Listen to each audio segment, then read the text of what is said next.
into the I formation. I'm Jeff Gibbons. And I'm John Moist. And we did great again this week. 10-4 from last week on our picks. Stellar stuff. Let's talk about a few of those games that went on, shall we? Yeah, we'll start with Carolina and Washington, which was a closely fought game. Could have gone either way. Washington got in some penalty trouble. 13 penalties in this game for the Skins. Not good. Also, the Redskins were 3 of 15 on third down conversions. And they need to improve in that area. Carolina's defense showed up for this one. They deserve to win this game, albeit I don't think either team's a playoff contender, Jeff. You picked this one right.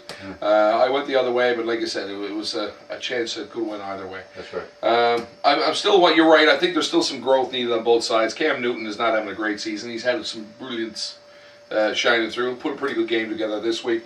RG3 still growing in the role, but looking for, Arakpo and these guys to come back next year. That's going to shore up that defense a little bit. Definitely. Okay, so on to Denver, Cincinnati. Manning was 27 of 35, 3 touchdowns, threw 2 picks, but once again a stellar game for Manning. Eric Decker had a couple of touchdowns, and unsung hero Wesley Woodyard. No one talks about this guy. This guy had 14 tackles again in this game. Makes 27 now for the last 2 weeks. He is the leader of the Broncos defense, a true team leader, and he's my player of the week for sure. Woodyard is week after week is just a beast on that Broncos defense. Yeah, your Broncos are scaring the hell out of me, actually. Great team. That team is really coming together. Yeah. Okay, Baltimore and Cleveland. Here comes the Tylenol moment. Pat. A couple of weeks ago, I was on you because it was 4th and 2 in your opponent's zone, and you were down by 4 points, and you decided to punt with only a few minutes left on the clock, which didn't make any sense to me. Now, this week, you're actually up by a point, 4th and 2 again, but you're on your own 30, and you go for it. I can't figure this out. And then when you did go for it, what'd you do? You didn't give it to Trent Richardson, who had, ran for 100 yards already in this game. You decide to throw the ball. I don't understand. I mean, I don't know about you and Brad or whatever. Pat and Brad must be getting together. They're planning on getting fired together. Maybe they're going after Niagara Falls together or something like that. I don't know. But Pat sucks as a head coach, and I've never seen worse job of coaching in my life as this guy is doing. He should. I'm surprised he's still around. Browns owner should have got rid of him by now. Maybe they were spreading it around like in Little League. Everyone's got to have a turn back, They want to make sure that he, boom! No longer invited for my nephew's T-ball team. No. Because you'll screw that up too. You keep saying T-ball, man. All I can think about is the Jets, and it sort of aggravates me. Yeah, really. All right. On to Arizona and Green Bay, the game that was. Rodgers throws 4 more touchdown passes in this game. Green Bay actually took 1 penalty in this entire football game, 5-yarder. 5 yards and penalties for the whole game. Made it last. That's impressive. I'm going to tell you something right now. We're at the halfway of the season, and I'm reading things this week. You know what? Green Bay is still a contender. We talked about that in week 1. They were a little bit loosey-goosey those first few weeks. Yeah. But you know what? There were a lot of mitigating factors in the first few weeks of the season. Not going to get back into that, but we're going to talk about the institution that is Aaron Rodgers in Green Bay. And I think, 4 more touchdown passes this week. Still not seeing that running game that's supposed to materialize this year from Cedric Benson. I think he's done. I really got to tell you, he's one of these fellas that keeps saying, I'm going to make it happen here. And he's been given an opportunity in the stage in Green Bay. I don't think he's know if he played. Did he play? I don't even know. Probably not. No. But they know what they're doing. Okay. Buffalo played Houston this week. Yeah, Foster ran for 111 yards and a touchdown, which is actually a below average game for him because he's just lighting it up every single week. Usually he gets 2 touchdowns. But Houston controlled the clock in the ground game, ground and pound football by the Texans as usual. And they just, Buffalo is going nowhere. At the start of the season, I talked about and thought they were going to have a surprise season because they spent, over $100 million on their defense, but it hasn't gotten them anywhere. Buffalo looks awful. Well, they did have a surprise season. Surprise! Yeah, surprise. They suck. Yeah. Now at 3-5 with the lowly Jets at the bottom of the AFC East.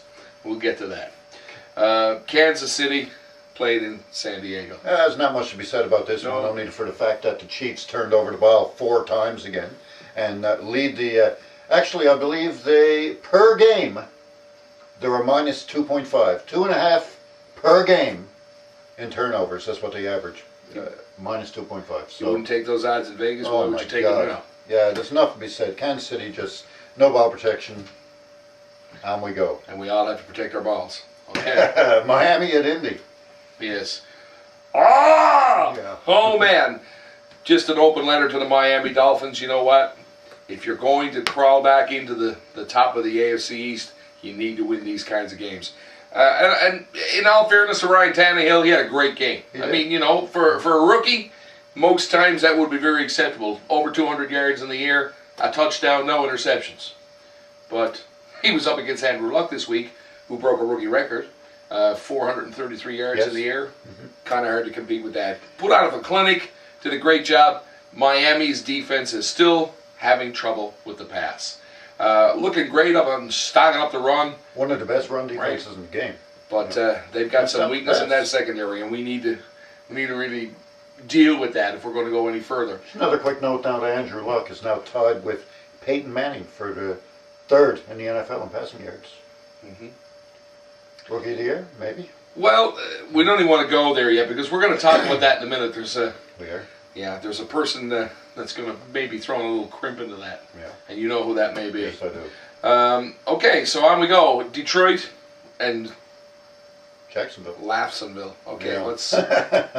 LaShore ran for 3 touchdowns. Calvin Johnson, you picked him that big game. He had 129 yards receiving for Johnson. I almost got into the end zone once. Detroit looked like a well-balanced football team. Ran the ball and threw the ball evenly, and you know they didn't have a turnover. No. So the Lions looking good. About time. And we're going to disagree on how they're going to do this week. I think they've set the table, but we're there. Okay. Now, of course, we had... You can talk about this one because I know you want to. Chicago at Tennessee. Jeff? The Bears created 5 turnovers, I think, in this game again.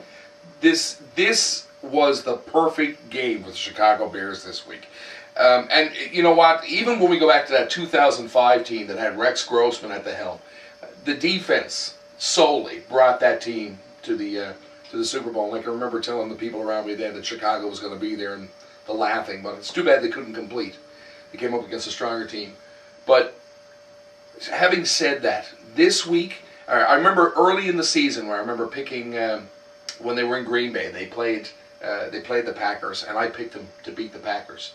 I really thought a lot of this team, but then there was the meltdown of Cutler. Cutler threw 4 picks. 4 picks.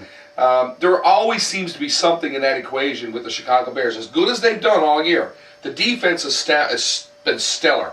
But you know what? Either Cutler doesn't show up, he throws a couple of picks himself. You know, the games are close. We looked at the Carolina game just a couple of weeks ago, and how that could have easily, tipped the other way. But Cutler, to his credit, played a half a quarter of football and put it together.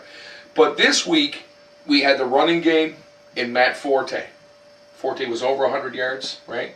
We had Brandon Marshall, who had an incredible game. Brandon Marshall, arguably the best hands in the NFL, maybe the best receiver in the NFL.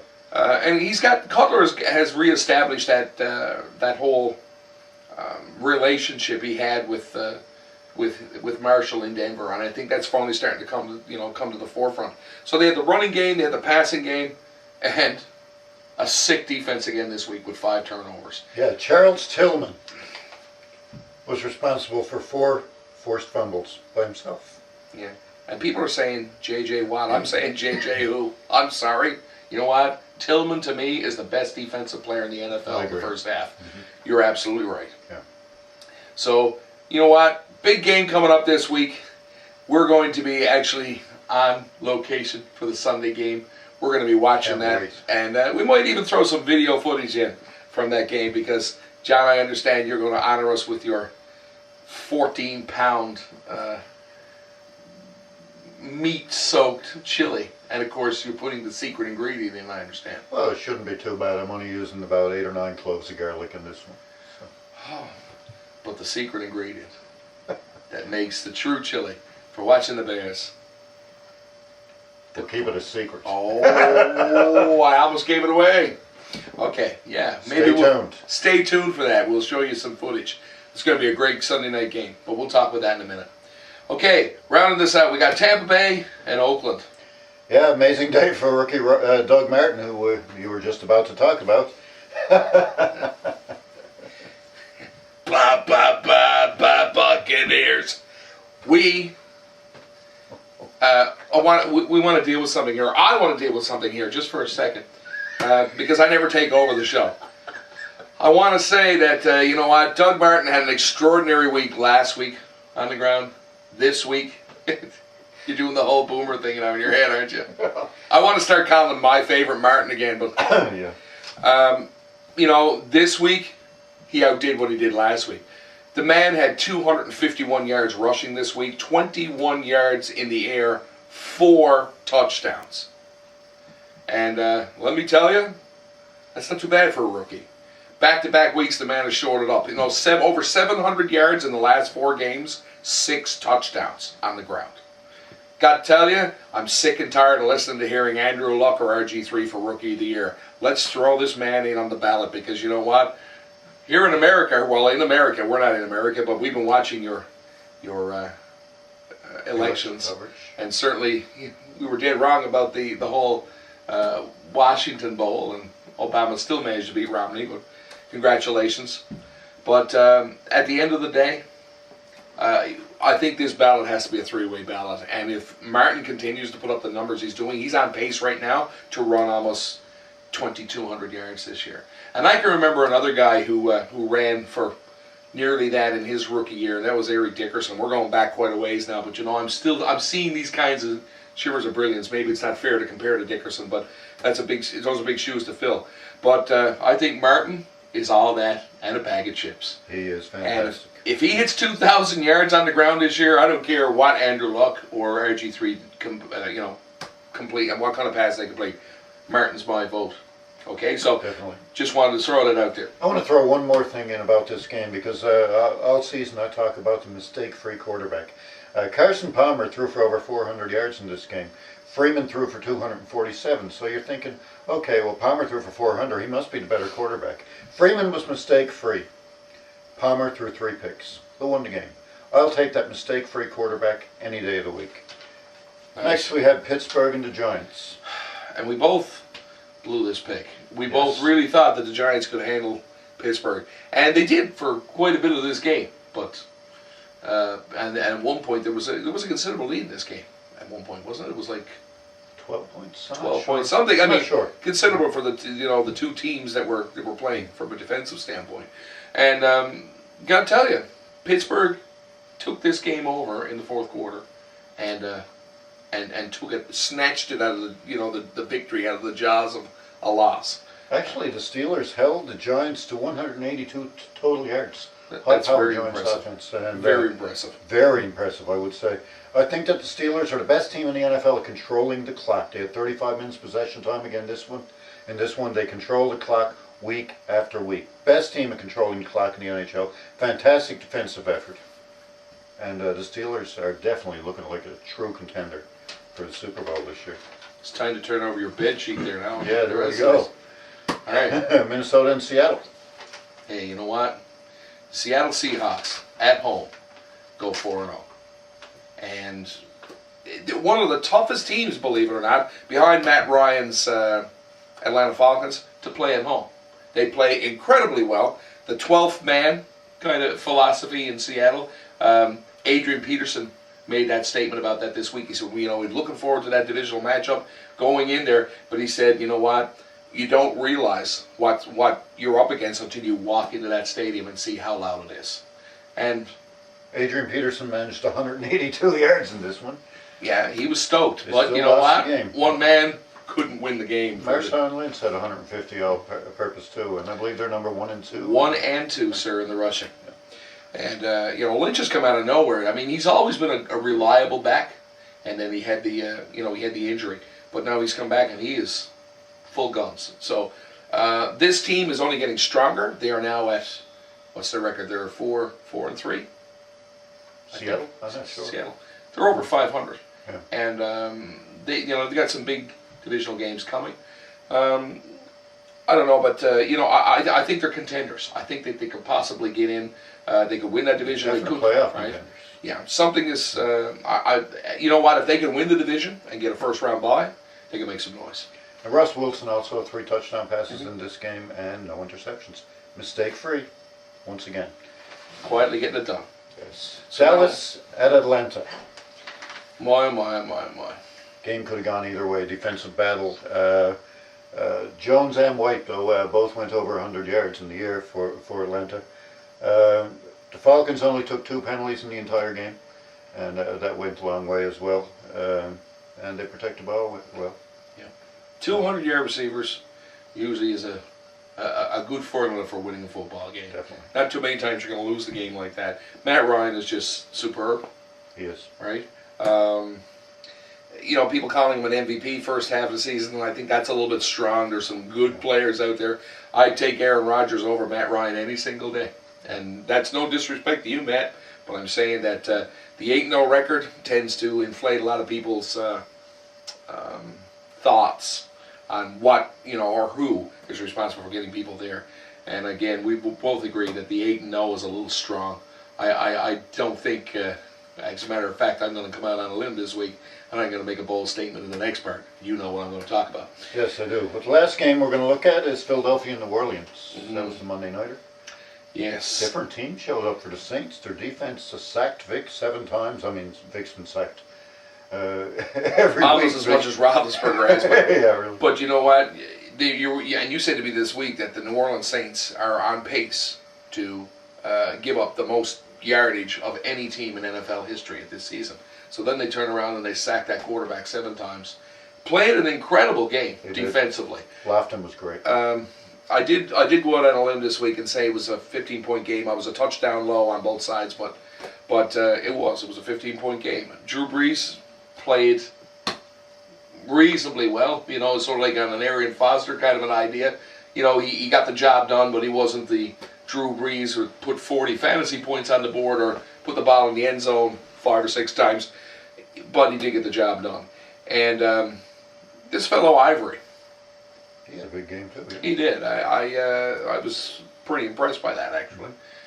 They found ways to get this thing done, and they diversified a little bit more. Because everyone thinks about this passing game, and when you can sack the quarterback 7 times in a game, you've accomplished something. A great defensive effort and a well-balanced offensive effort.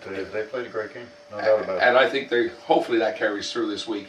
I don't think they're We'll going to disagree on that. Well, you know what? And you said to me, that you still don't think that they're at the level to be contenders, but there's a lot of things that they've gone through a lot in the last year or so, and I think that they could still, if not contenders, they could be spoilers, and we'll talk about that.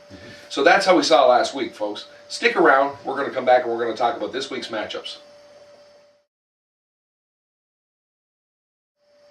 Hi, welcome back to the I Formation, and we're about to make our picks for Week 10. Going to jump right on this now. Let's see.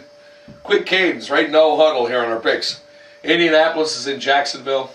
Don't think this is a contest at all. We always make fun of Jacksonville.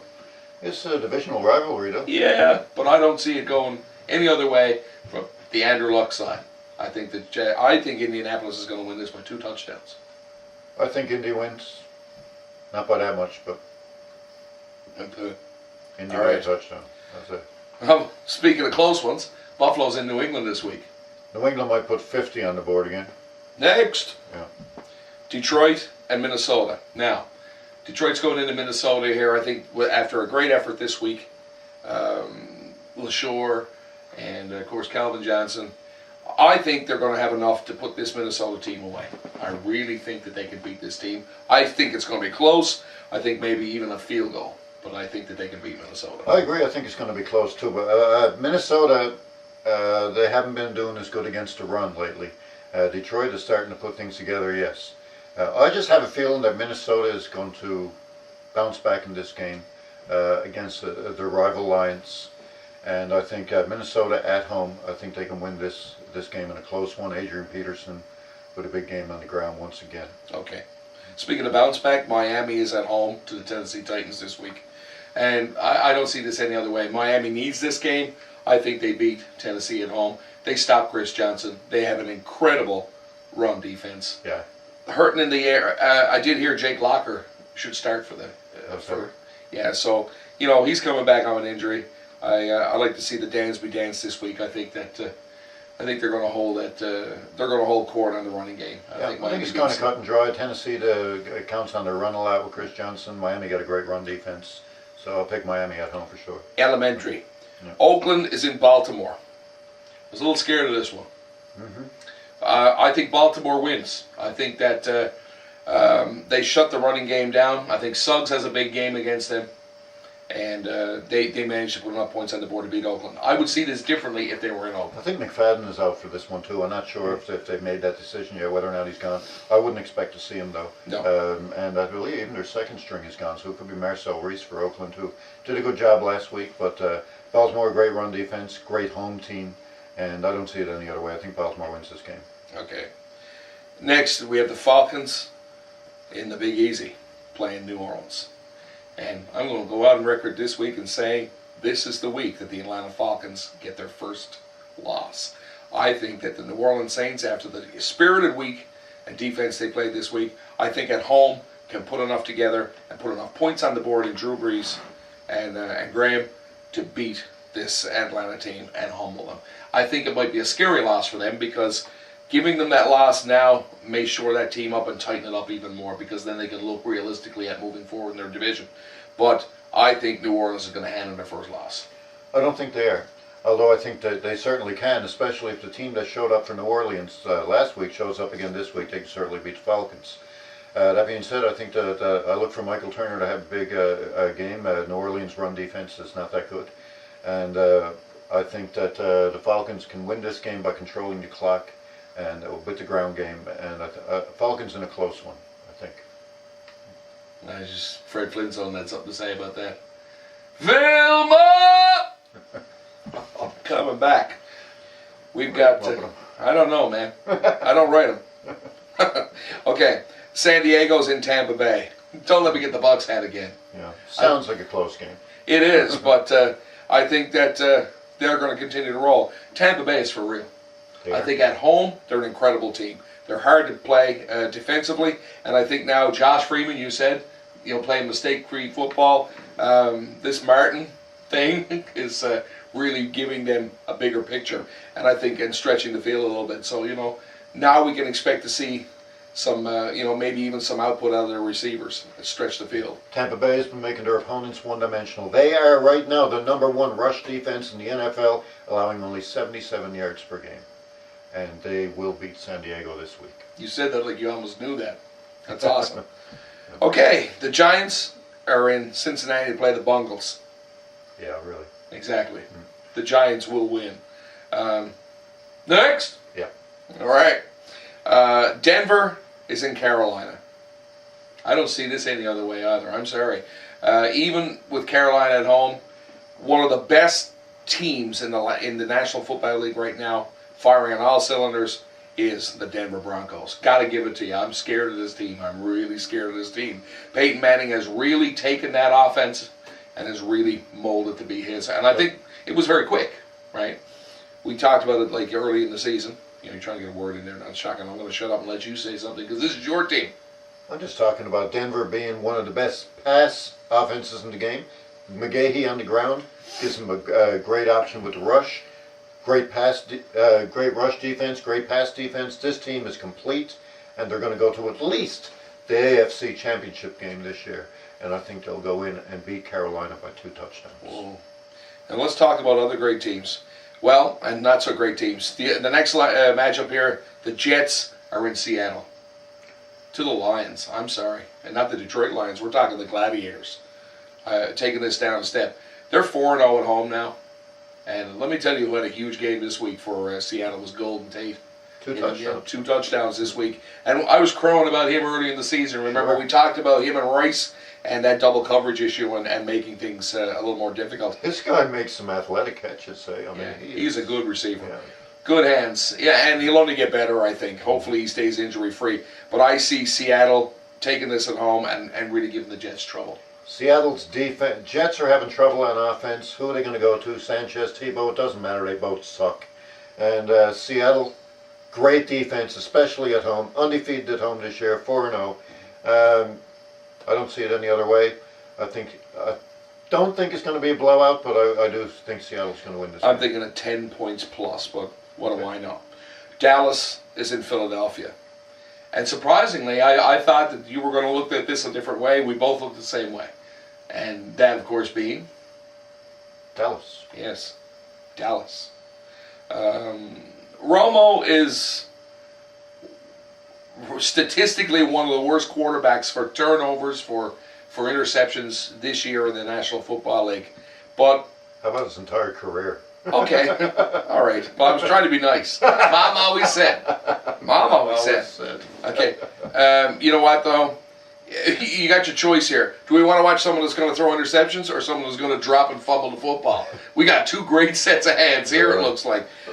Michael Vick, I'm sorry. Each week I keep thinking that you're going to make that adjustment and you're going to get the job done. And it's only getting worse. Matter of time before, they're going to have to look at other options. And I'm hearing those kinds of rumblings. But are they really going to throw him under the bus? I don't think they're going to give it to Foles. I really don't. And actually, Andy Reid came out and said that Vic will be his quarterback.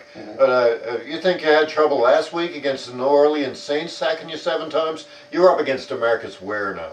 Yes. It's going to be a long day for Vic. I think so, and I don't think this is close. I think Dallas beats them at home and humbles them. St. Louis is in San Francisco. Speaking of humbling people, I don't see St. Louis going into San Fran and making this a game. I see this one being at least 10 points as well. And I know that I'm not one for taking Alex Smith. Alex Smith, like I say, mistake-free. You don't expect him to put 400 yards on the board, and you've made that statement a couple of times. But I'm sorry. There's rumblings that Amendola may be back this week for St. Louis, but is he 100%? I think that that they're really missing that in the receiving line. I think that San Francisco establishes the run, Frank Gore, and I think the Alex Smith makes a game of this. He's an athletic quarterback as well. It's the little things that he does, like run, call his own number. He can run a ball into the end zone himself. And I really think that they put a really good show off against St. Louis. I really respect the Rams defense, but we're talking about the Niners defense now. And the Niners defense are just phenomenal, especially at home. I really don't see the Rams putting many points on the board here. Definitely not going to get enough points to win this game. San Francisco should win this game easily. Okay. Next we got the Sunday Nighter, the Chili Bowl, if you will. And we're really looking forward to it this week because certainly we have a holiday in Canada on the Monday, so we'll be taking the Sunday. I think it's important that we also remember why we're off on Sunday, or why we're off on Monday, because that's huge too. Because the game is being played at Soldier Field. It is, and we should support our troops. And I think that we need to remember why it is we're going to be sitting off and eating copious amounts of your chili. It's but just going to that, Houston is in Chicago. And let me tell you, this is Clash of the Titans because Houston has had a great year and a great run so far. Offensively with Arian Foster. Defensively, they have come to play. They've humbled some teams this year already. Second overall in the NFL in defense right now, I believe. Behind who? Actually, it's not. Is it behind? It's not the Bears. No, it's. I'm not sure. We're caught. We are caught for sure. But that's okay. I would never throw the Bears away. I would say they're in the top 5. So it's probably San Francisco. It is, statistically. But you know what? When we rate defenses, it all depends on what statistics we're looking at. Yeah. The best defense in the NFL is the Bears. You know what? Here's a great statistic that I saw this week. During Week 9, at one point the Chicago Bears had just as many pick sixes as they did touchdowns scored against them during the entire season. That's an incredible statistic. It is. And I'm sorry, I don't care what defense is ahead of the Bears. I'm taking the Bears. They're the first one at the playground, man. I'm taking that line. So don't miss the Sunday Nighter. 2 fantastic defenses squaring off, ground and pound, smash mouth football in your face. It's going to be more like ground and round because he's putting half of a cow into this particular chili. Stay tuned. We'll have some video footage of that next week. And don't forget the secret ingredient. Yes, you'll have to wait and see. Finally, rounding out the Monday Nighter, the surging Kansas City Chiefs are in Pittsburgh and Heinz Field. Uh-huh. And, yeah, it's too bad. You seem to think the Chiefs are going to make a game of this. I got to tell you, as much as I've been totally wrong about the Chiefs all year, and I'm not the only one, I noticed that there was actually another sports writer that picked the Chiefs to go to the Super Bowl this year. I feel for you because now I feel your pain for sure. Well, they'll probably drop the ball on the way there, though. Yeah, that's right. Yeah, actually somebody said this week that Tony Romo had a new iPhone and got fed up with it. I thought this was kind of funny. Actually, I'll throw this in. He had the new iPhone 5, didn't like it, threw it, but it was intercepted and run back for a touchdown. Anyway, getting back to what we were saying, Kansas City, they've just been they've been a bag of misery the entire year. They've won one game, but the minute you turn your head on this team, they put it all together. They're on the road in Pittsburgh, which makes this a very, very difficult task.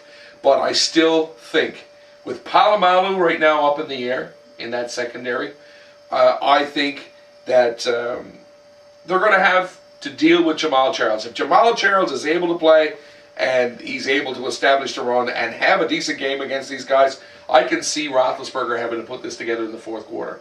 It's not that you underestimate any given Sunday, remember, well in this case Monday, any team can beat another team. And I think that somewhere in the cosmos, the Kansas City Chiefs are going to put a team together. I don't think they're going to beat the Pittsburgh Steelers, but I'm going to go out on a limb on this one too, and I'm going to say that this is within one major score. And even that will be an incredible effort in Pittsburgh. Hey, good call. Okay, so that's the picks for this week, folks. Stick around. We're going to wind down with our final thoughts and give you our team and players of the week.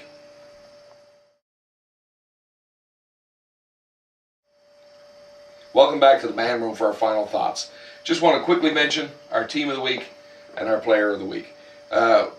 Seeing as I started off, I'll start in. I really want to wear the hat again, but I'm not going to. We're not going to talk about the Bucs. I think they're going to have a good game this week. But my team of the week is going to be the New Orleans Saints, based solely on the fact I feel they're going to give the Atlanta Falcons their first loss of the season. Who do you like this week? My team of the week, can't wait to watch it. The Bears! They're my team every week, and I don't even support them. I support the Dolphins, but Bears! Bears are going to beat Houston by a score of 609-0. There you go. Only if it's raining. All right, Bop. Who do you like this week as player? Player of the week is going to be DeMarcus Ware because he's going to be in Michael Vick's face all day long. DeMarcus Ware, my player of the week on defense. And I love the fact that you pick a defensive player. That's a really gutsy call. I love that. This week, I'm picking my offensive player of the week to be Reggie Wayne. I think he has a huge game this week against the Jacksonville defense. Just the way I see it. So, couple of things, folks. Come back next week, see how we did. Remember to like us on Facebook. We have a webpage, and it's strictly the I formation. All one word, no dashes. We're not about that stuff. Also, if you want to look at our videos and you want to subscribe, you can subscribe to Omega Adam 474 on YouTube. So, just remember, folks, that this coming week is Remembrance Day or Armistice Day, November 11th. We'll be watching the game on Sunday night, but remember the next day in Canada is a holiday, and it is because of the people that laid their lives down and made this world a better place. So support your troops. So this week, it's good night from me. And it's good night from him. Have fun.